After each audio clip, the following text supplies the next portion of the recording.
mo ang aking kasalanan. Ako'y kaawaan, o mahal kong Diyos, sang-ayon sa iyong kagandahang loob.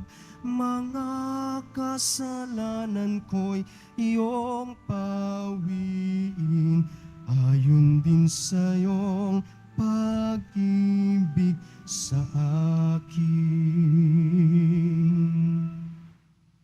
Sa ngalan ng Ama at ng Anak at ng Espiritu Santo, Amen. ang pagpapala ng ating Panginoong Hesukristo, ang pag-ibig ng Diyos Ama, at ang pakipagkaisa ng Espiritu Santo, naway sumainiyong lahat. At sumaiyo rin. Mga kapatid, sa sandali ng katahimikan, ating isipin ang ating mga nagawang kasalanan at pagsisihan ng mga ito upang tayo maging marapat gumanap sa banal na pagdiriwang.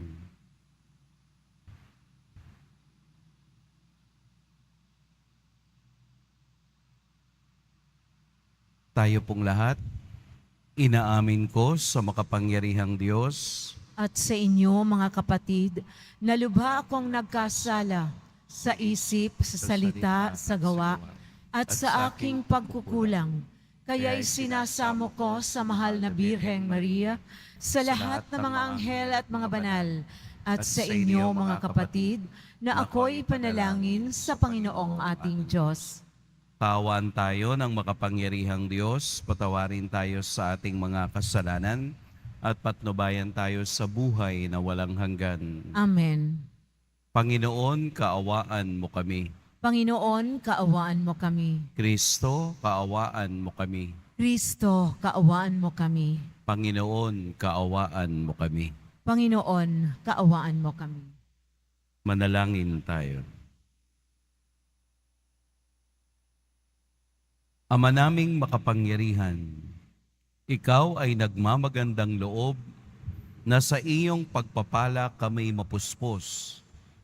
Kaya't ihanda mo kaming kamti ng iyong alindog sa langit, pakundangan sa pagbabagong sa luma naming ugali ipinapalit sa pamamagitan ni Hesukristo, kasama ng Espiritu Santo, magpa sa walang hanggan. Amen. Pagbasa mula sa aklat ni Propeta Daniel.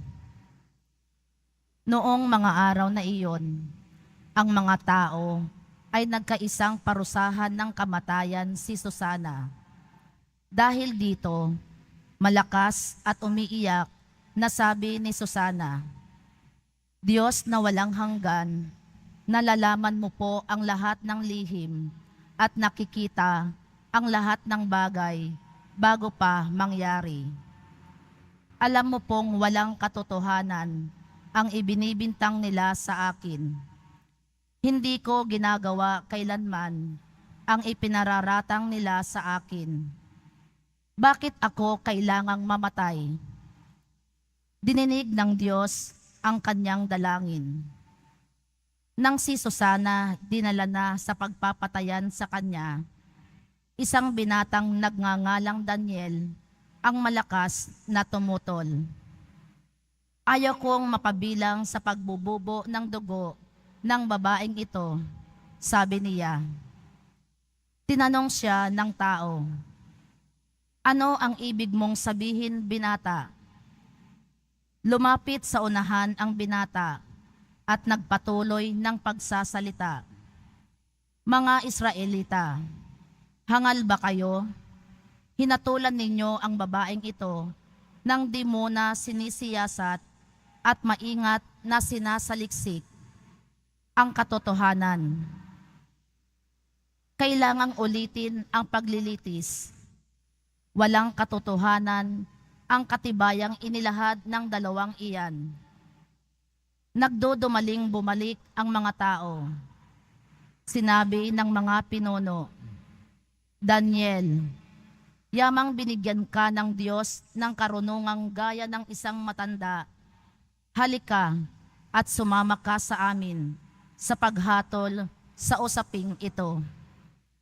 Pagkatapos, nagsalita si Daniel. Paglayuin ninyo ang dalawang hukom at magkahiwalay ko silang sisiyasatin. Nang mapaglayo na sila, tinawag ni Daniel ang isa at sinabi, "Matandang walang pinagkatandaan, inilalantad ka na ng maraming kasalanang ginawa mo. Hindi makatarungan ang mga hatol na iginagawad mo. Pinarorosahan mo ang walang kasalanan at pinalalaya ang talagang nagkasala. Di ba sinabi ng Diyos, huwag ninyong parorosahan ng kamatayan ang walang sala? Kung talagang nakita mo ang ipinararatang mo sa babaeng ito, sabihin mo sa amin, sa ilalim ng anong puno sila nagtatalik nang matutop ninyo?" Sumagot siya, "Sa ilalim ng punong hati." Sinabi ni Daniel, "Gayon, buhay mo ang kapalit ng iyong sagot, pagkat ibinigay na ng Diyos sa kanyang anghel ang parusa mo at hahatiin ka sa dalawa." Inilayo siya roon at ipinatawag ang kanyang kasama. Paglapit nito, sinabi ni Daniel, "Ikaw naman, anak ni Kanaan, hindi ka tunay na Hudyo. Binihag ng alindog ng babae ang iyong isip at inalipin ng kahalayan ang iyong puso. Alam na namin ngayon ang ginagawa mo sa kababaihan ng Israel. Tinatakot mo sila para pagbigyan ang iyong kahalayan. Subalit narito ang isang babae ng Huda na hindi natakot sa iyong kahimbihan. Sabihin mo, sa ilalim ng anong puno ninyo nakita ang iyong pinagbibintangan?" At sumagot ang matanda, "Sa ilalim ng anong puno? Sa punong putol." Gayon, pakli naman ni Daniel, "Buhay mo ang katumbas ng kasinungalingang ito, pagkat naghihintay na ang anghel ng Diyos upang putulin ka sa pamamagitan ng tabak." Dahil dito, nagsigawan sa tuwa ang lahat ng nakasaksi at nagpuri sila sa Diyos, sapagkat inililigtas niya ang mga nagtitiwala sa Kanya. Binalingan nila ang dalawang hukom, matapos patunayan ni Daniel na sila'y nagsisinungaling at nanumpa ng di totoo. Hinatulan silang mamatay. Ayon sa kautusan ni Moises, ang nagparatang ng di totoo ay siyang lalapatan ng parusang nakatakda sa kasalanang ipinararatang niya. Naligtas nga sa kamatayan ang isang taong walang kasalanan. Ang salita ng Diyos. Salamat sa Diyos. Kahit sa daang madilim, Panginoon ko'y kapiling. Kahit sa daang madilim, Panginoon ko'y kapiling. Panginooy aking pastol, hindi ako magkukulang. Ako'y pinahihimlay sa mainam na pastulan, at inaakay niya ako sa tahimik na batisan. Binibigyan niya ako niyong bagong kalakasan. Kahit sa daang madilim, Panginoon ko'y kapiling. At sangayon sa pangako na kanyang binitiwan, sa matuwid na landasi doon ako inaakay. Kahit na ang daang iyo'y tumatahak sa karimlan, hindi ako matatakot, pagkat ika'y kaagapay. Ang tungkod mo at pamalo, ang gabay ko at sanggalang. Kahit sa daang madilim, Panginoon ko'y kapiling. Sa harapan ng lingkod mo, ikaw ay may handang dulang. Ito'y iyong ginagawang nakikita ng kaaway. Nalulugod ka sa akin, na ulo ko ay langisan, at pati na ang kalis ko ay iyong pinaapaw. Kahit sa daang madilim, Panginoon ko'y kapiling. Tunay na ang pag-ibig mo at ang iyong kabutihan. Sa saakit, tataglayin habang ako'y nabubuhay. Doon ako sa templo mo, lalagi at mananahan. Kahit sa daang madilim, Panginoon ko'y kapiling. Tumayo po ang lahat.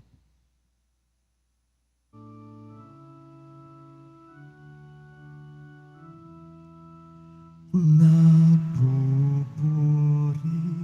kami sa'yo, Panginoong Jesucristo.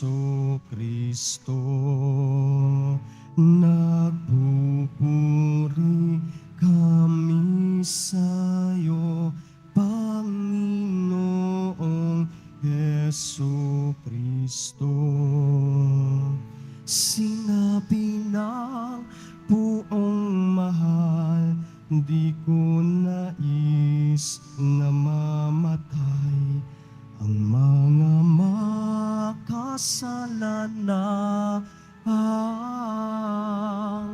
Nagbabagong kalooban upang sila ay mabuhay.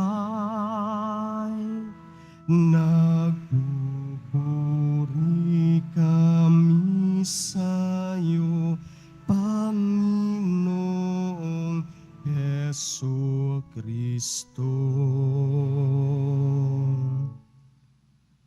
Sumainyo ang Panginoon. At sumairi, Ang mabuting balita ng Panginoon ayon kay San Juan. papuri sa iyo, Panginoon. Noong panahong iyon, si Jesus ay pumunta sa bundok ng mga Olibo. Kinaumagahay, nagbalik siya sa templo. Lumapit sa kaniya ang lahat, kaya't umupo siya at sila'y tinuruan. Nooy dinala sa kaniya ng mga eskriba at ng mga pariseo ang isang babaeng nahuli sa pakikiapid. Pinatayo ito sa harapan nila at sinabi kay Jesus, "Guro, ang babaeng ito'y nahuli sa pakikiapid.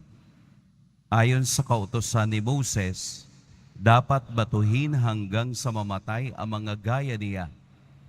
Ano ang masasabi mo?" Itinanong nila ito upang subukin siya nang may maisumbong sila laban sa kaniya. Ngunit yumuko si Jesus at sumulat sa lupa sa pamamagitan ng daliri. Ayaw nilang tigilan ng katatanong si Jesus, kaya't sila'y tiningnan niya at sinabi ng ganito, "Sino man sa inyo na walang kasalanan ang siyang maunang bumato sa kaniya?" At muli siyang yumuko at sumulat sa lupa. Nang marinig nila ito, sila'y isa-isang umalis, simula sa pinakamatanda. Walang naiwan kundi si Jesus at ang babaeng naroroon pa rin sa harapan niya. Tiningnan siya ni Jesus at tinanong, "Nasaan sila? Wala bang nagparusa sa iyo?" "Wala po, Ginoo," sagot ng babae. Sinabi ni Jesus, "Hindi rin kita parurusahan. Humayo ka at huwag nang magkasala." Mga kapatid, ang mabuting balita ng Panginoon. Pinupuri ka namin, Panginoong Hesukristo. Magandang umaga po sa lahat. Itong ating ebanghelyo ay isa sa may pinakamagandang tema ng pagpapatawad at bagong buhay.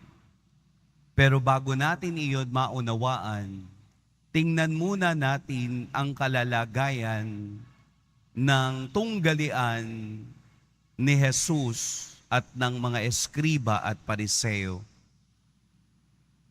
Ang babaeng nasa gitna nila na nahuling nakikiapid ay hindi naman talaga iyon ang punto ng mga eskriba at pariseo, kung hindi hulihin si Jesus. Ginamit lamang nilang pain ang babaeng ito upang meron silang maisumbong sa mga matatanda ng bayan at sa mga pinunong saserdote. Ano ang mangyayari?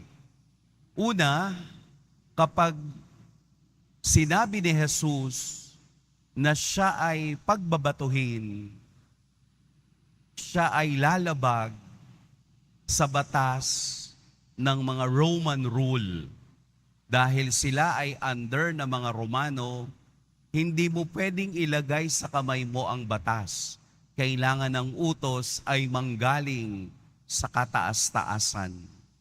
Kung siya naman ay palalayain mo, siya naman ay lalabag sa kautusan ni Moses.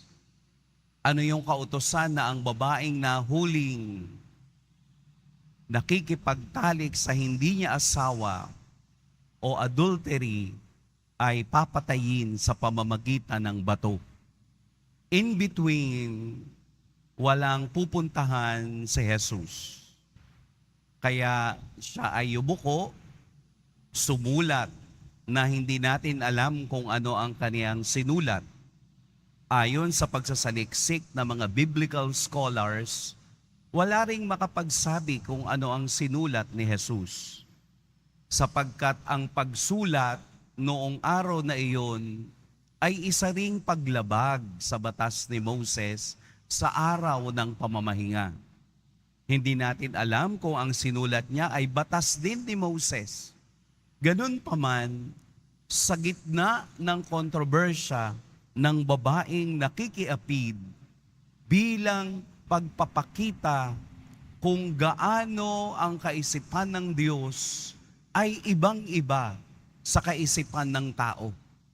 Kung papaanong ang mga eskriba at pariseo at mga ibang tao sa bayan ay gustong-gustong batuhin o patayin ang babaeng ito ayon sa batas ni Moses, si Jesus ay yumuko at hindi nagsalita. Ano po ang ipinapakita sa atin ng Ebanghelyo? Na ang mga eskriba at pariseo ay ang mga taong self-righteous. Yun bang sila ay totoo namang sumusunod sa batas ni Moses o sa kautusan ni Moses? Sa kanilang pagsunod, sila ay nagiging self-righteous. Na dahil sila ay sumusunod, sila lamang ang tama.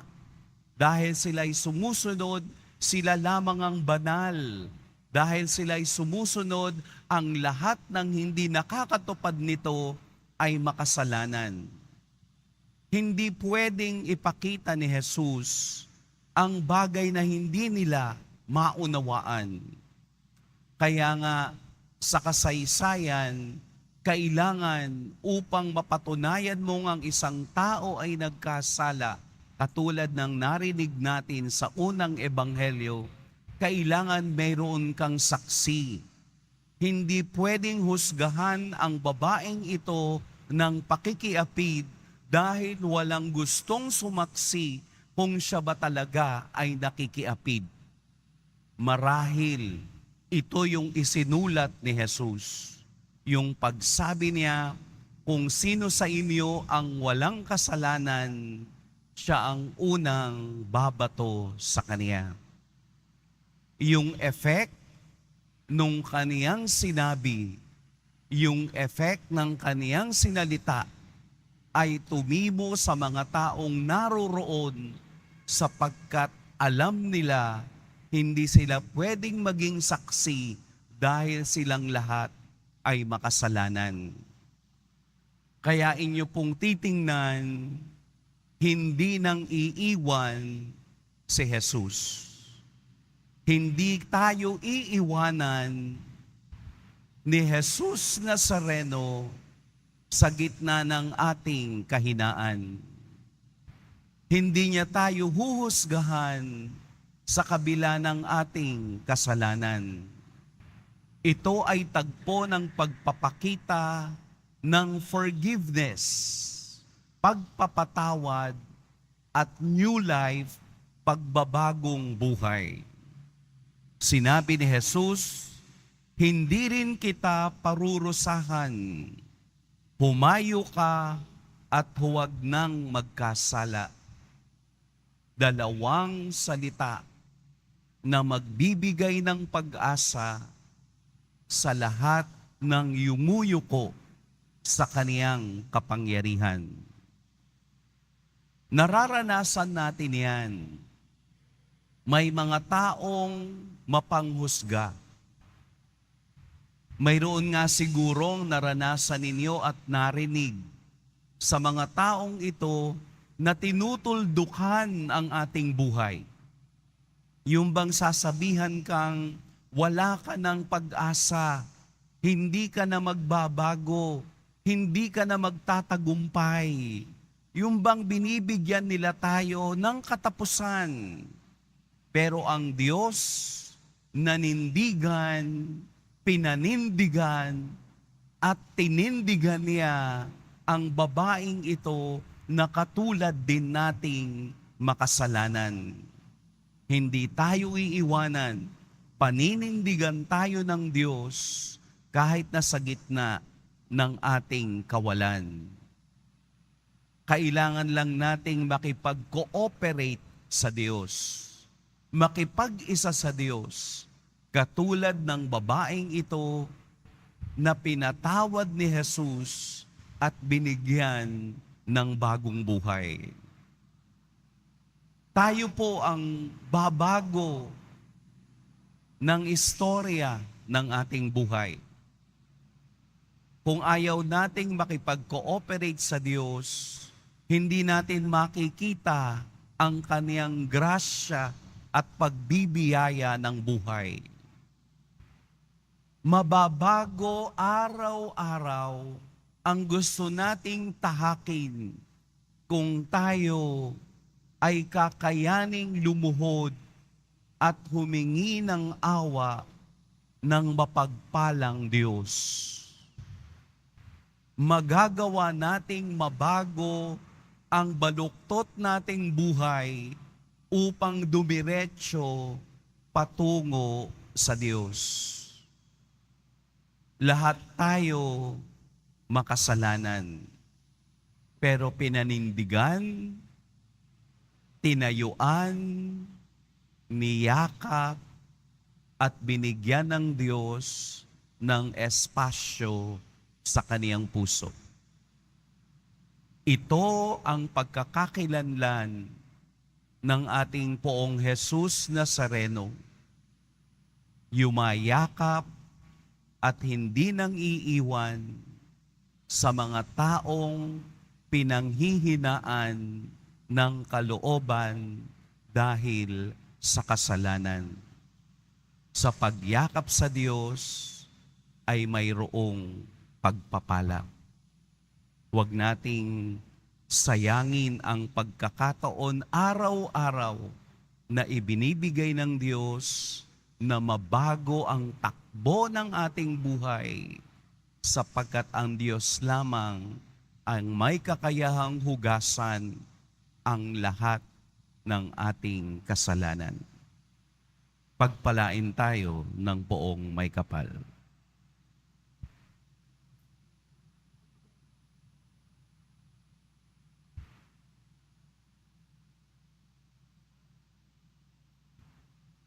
Minamahal kong mga kapatid, naalala natin ang pagkahabag ni Jesus sa babaeng nakikiapid. Tumawag tayo sa Kaniya sa ating panalangin, nakatitiyak na tayo rin ay Kaniyang kahahabagan. Panginoon, nagtitiwala kami sa iyo. Panginoon, nagtitiwala kami sa iyo. Ang mga napalayo sa Diyos dahil sa kasalanan, naway makaranas na mapagmahal na habag ng tagapagligtas. Manalangin tayo. Panginoon, nagtitiwala kami sa iyo. Ating nawang iwasan ang paghatol sa iba at sa halip ay tingnan ang ating sariling buhay sa mata ng Diyos. Manalangin tayo. Panginoon, nagtitiwala kami sa iyo.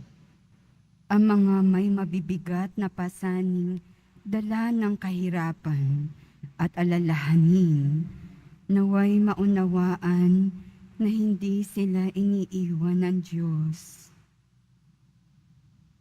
Manalangin tayo. Panginoon, nagtitiwala kami sa iyo. Ang mga nagdurusa dahil sa maling hatol, naway patatagin ng Panginoon. Manalangin tayo. Panginoon, nagtitiwala kami sa iyo. Ama naming nasa langit, tulungan mo kaming maging mapagpatawad sa mga taong hindi maganda ang pakikitungo sa amin. Idinadalangin namin ito sa pamamagitan ni Kristong aming Panginoon. Amen.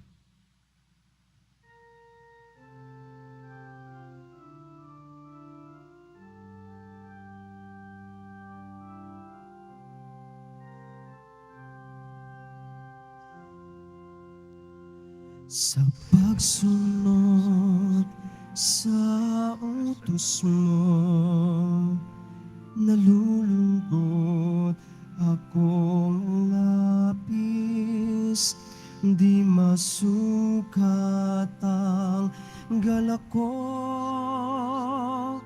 pagkat aking iniibig. Sa'yo, Ama, aming handog ang tinapay at alak na ito, handog ng iyong bayang sumasamot, humihingi ng patawad mo. Tumayo po ang lahat. Manalangin kayo mga kapatid upang ang paghahain natin ay kalugdan ng Diyos amang makapangyarihan. Tanggapin nawa ng Panginoon itong paghahain sa iyong mga kamay sa kapurihan niya at karangalan sa ating kapakinabangan at sa buong sambayanan niyang banal. Ama naming lumikha, kaming gaganap sa banal na paghahain ay buong galak nawang makaharap na may kadalisayang angkin upang ang bunga ng aming pagtitiis ay maipamalas namin sa pamamagitan ni Hesukristo, kasama ng Espiritu Santo, magpa sa walang hanggan. Amen. Sumainiyo ang Panginoon. At sumaiyo rin. Itaas sa Diyos ang inyong puso at diwa. Itinaas na namin sa Panginoon. Pasalamatan natin ang Panginoong ating Diyos. Marapat na siya ay pasalamatan. Ama naming makapangyarihan, tunay ngang marapat na ikaw ay aming pasalamatan sa pamamagitan ni Jesucristo na aming Panginoon. Sa pagpapakasakit ng giliw mong anak, ang sangkatauhay minarapat mong magpahayag ng iyong dakilang pag-ibig sa lahat na pawang nais mong tubusin ng Mesiyas. Sa harap ng iyong kadakilaan, kapos ang dila naming magsaysay.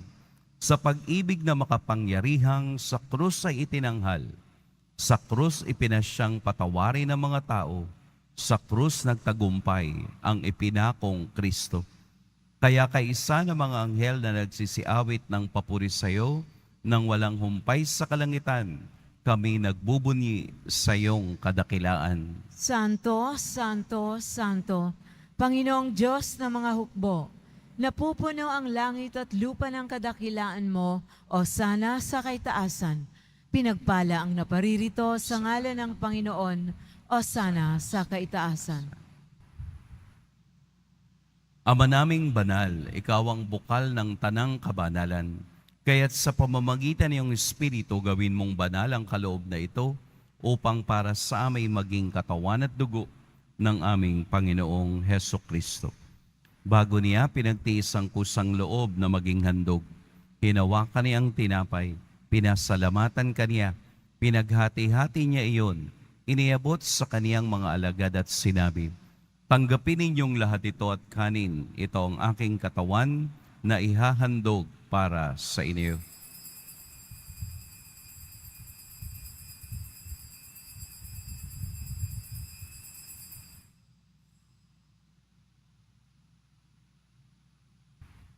Gayun din naman noong matapos ang hapunan, hinawakan niya ang kalis, muli kaniyang pinasalamatan. Inabot niya ang kalis sa kaniyang mga alagad at sinabi, "Tanggapin ninyong lahat ito at inumin. Ito ang kalis ng aking dugo. Nang bago at walang hanggang tipan, ang aking dugo na ibubuhos para sa inyo at para sa lahat, sa ikapagpapatawad ng mga kasalanan. Gawin ninyo ito sa pag-alala sa akin."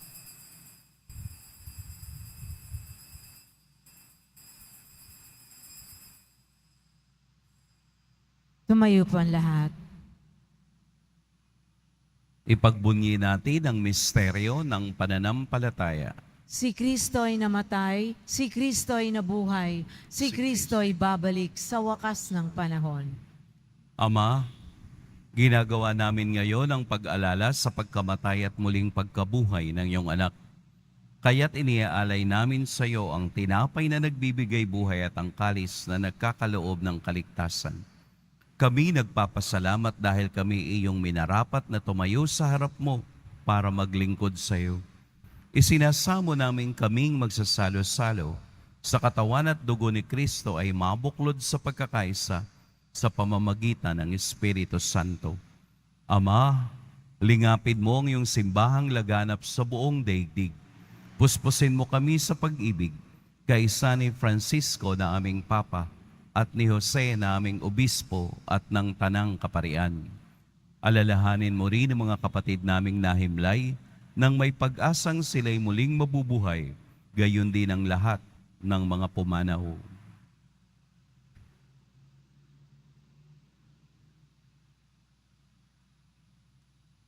Kaawaan mo sila at patuloyin sa iyong kaliwanagan.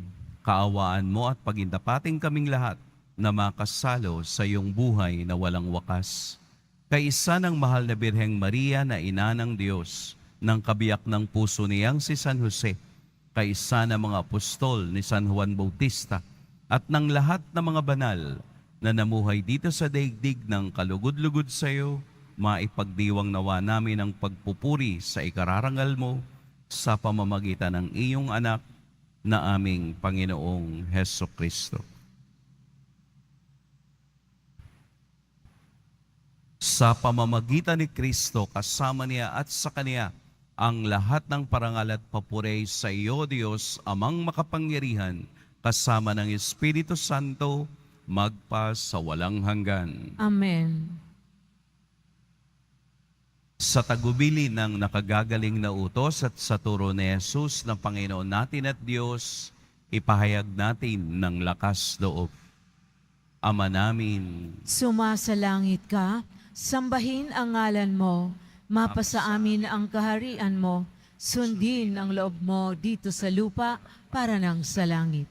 Bigyan mo kami ngayon ng aming kakanin sa araw-araw, at patawarin mo kami sa aming mga sala, para ng pagpapatawad namin sa nagkakasala sa amin, at huwag mo kaming ipahintulot sa tukso, at iadya mo kami sa lahat ng masama. hinihiling namin kami adiyas sa lahat ng masama, pagkalooban ng kapayapaan araw-araw, iligtas sa kasalanan at ilayo sa lahat ng kapahamakan, samantalang aming pinananabikan ang dakilang araw ng pagpapahayag ng tagapagligtas naming si Hesukristo. Sapagkat iyo ang kaharian at ang kapangyarihan at ang kapurihan magpakailanman. Amen. Panginoong Hesukristo, sinabi mo sa iyong mga apostol, "Kapayapaan ang iniiwan ko sa inyo, ang aking kapayapaan ang ibinibigay ko sa inyo. Tunghayan mo ang aming pananampalataya at huwag ang aming pagkakasala. Pagkalooban mo kami ng kapayapaan at pagkakaisa ayon sa iyong kalooban, kasama ng Espiritu Santo, magpa sa walang hanggan." Amen. Ang kapayapaan ng Panginoon naway laging sumainiyong lahat. At sumaiyo rin. Magbigayan kayo ng kapayapaan sa isa't isa. Kordero ng Diyos na nag-aalis ng mga kasalanan ng sanlibutan, maawa ka sa amin. Kordero ng Diyos na nag-aalis ng mga kasalanan ng sanlibutan, maawa ka sa amin. Kordero ng Diyos na nag-aalis ng mga kasalanan ng sanlibutan, ipagkaloob mo sa amin ang kapayapaan. Narito si Jesus, ang Diyos na patuloy na nagpapatawad sa ating mga kasalanan. Ito ang kordero ng Diyos, itong nag-aalis ng mga kasalanan ng sanlibutan.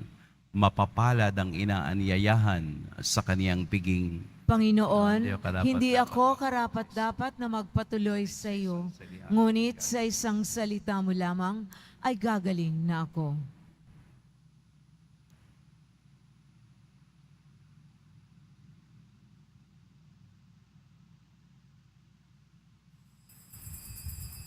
Para sa lahat ng tatanggap ng banal na komunyon, sasagot po tayo ng amen pagkasabi ng pari o ng lay minister ng katawan ni Kristo at isubo agad sa bibig bago umalis sa harapan ng pari o lay minister. Sumunod po tayo.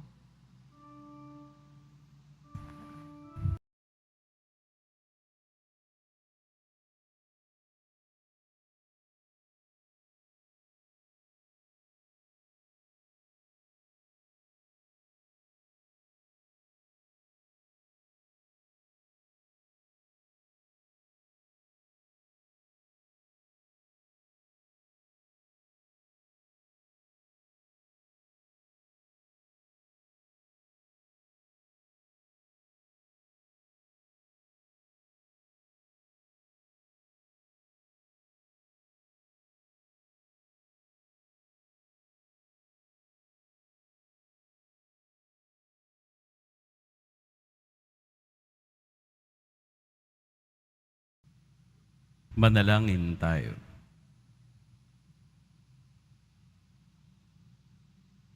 Ama naming mapagmahal, kaming pinapakinabang mo sa piging ng iyong pagpapala, ay pamalagiin nawa nitong walang hilig na masama, at sa gayoy maliksi naming masundan ang yakap ng halimbawa ni Hesukristo ang aming tagapamagitan, kasama ng Espiritu Santo, magpa sa walang hanggan. Amen. Sumainyo ang Panginoon. At sumairin. Yumuko kayo para sa pagbabasbas. Mahal na poong Jesus Nazareno, inihayag mo sa pamamagitan ng krus ang walang maliw na pag-ibig ng Diyos sa sangkatauhan. Pakinggan mo po ang kahilingan ng iyong angkan na nagsusumamo sa iyo. Makamtan nawa nila ang iyong katugunan at tanggapin ang kasagutan na may utang na loob na tinatanaw. Basbasan din po ninyo ang mga daladala nilang mga imahen at dasalan. Sa pamamagitan ng bendisyon na ito, naway maalala nila ang mga pangako nila noon sa biniyag, na ikaw ang kanilang iibigin at paglilingkuran bilang Panginoon, magpas sa walang hanggan. Amen. At pagpalain kayo ng makapangyarihan at mapagmahal na Diyos, ang Ama at Anak at Espiritu Santo. Amen. Tapos na ang ating pagdiriwang, humayo kayong taglayang kapayapaan ng poong Jesus Nazareno. Salamat sa Diyos.